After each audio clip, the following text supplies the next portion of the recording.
Let me ask you, how's everybody doing tonight, huh?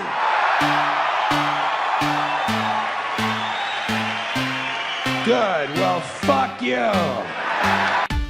Hello world. This is William. Me and Dylan are getting ready to wake you up. I will be doing most of the talking, so you will have to deal with me. I'm not as nice as Dylan is. So buckle up, shut up, and hit that goddamn subscribe button now. You heard me. Subscribe now. I didn't give you an option. You fucking low-life meatbag. Hit that fucking subscribe now. If you got a problem with that, then post a fucking comment and we can handle this in cyberspace. Now get ready for another kick-ass video.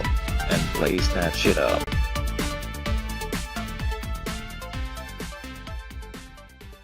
Police in Albuquerque, New Mexico clashed with protesters for more than 10 hours on Sunday using tear gas to disperse crowds. The peaceful demonstration just went out of control. Hundreds took to the streets angry over the recent fatal police shooting of a homeless man on March 16th, which was captured on video. You can see in the video that police demand the man put his hands up. They see a knife in his grasp, and as he turns around to get down, he's shot with live rounds, shot with beanbags, and a canine is set on him. Anger in the city boiled over at the sight of what residents call excessive use of force by a police department that is involved in 23 fatal shootings since 2010. Critics say that's far too many for a department serving a city of just around 555,000 people. I was joined earlier by RT correspondent Ramon Galindo and asked him for some background on the officers involved. The two officers, one of them is Officer Dominguez Perez. He's the one who's wearing the helmet camera where we can see him shooting at James Boyd, the homeless man.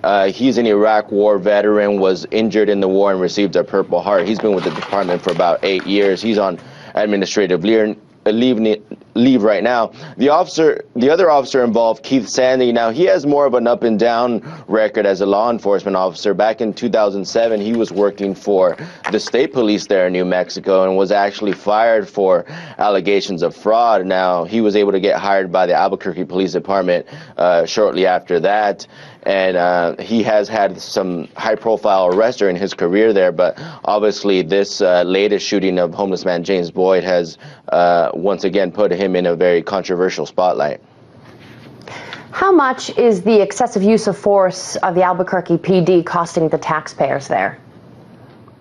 Sure. Well, according to a report by the local paper there in Albuquerque, so far these claims against the Albuquerque Police Department have cost the city $24 million. One of the highest profile cases was a shooting back in 2010 of an Iraq War veteran who was shot by an Albuquerque police officer in the parking lot of a 7-Eleven. Now, the city had to pay the victim's family nearly $8 million after that shooting, and the city council president has even suggested setting aside more money to deal with these settlements because there is fear that there are a lot more of these legal claims coming.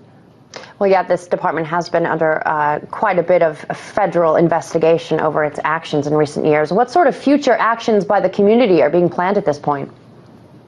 Sure. Well, this latest protest was prompted by Anonymous. They put out a video calling citizens of Albuquerque to go out into the streets. They've also urged other hackers to go after the Albuquerque Police Department. Their website was hacked over the weekend, so there is a possibility of more cyber attacks. No street protests planned as of right now, but next week at the city council meeting, it is expected that many angry residents will be showing up to express their outrage over the shooting of James Boyd. All right, RT correspondent Ramon Galindo, thank you very much. You bet. Thank you for playing the game.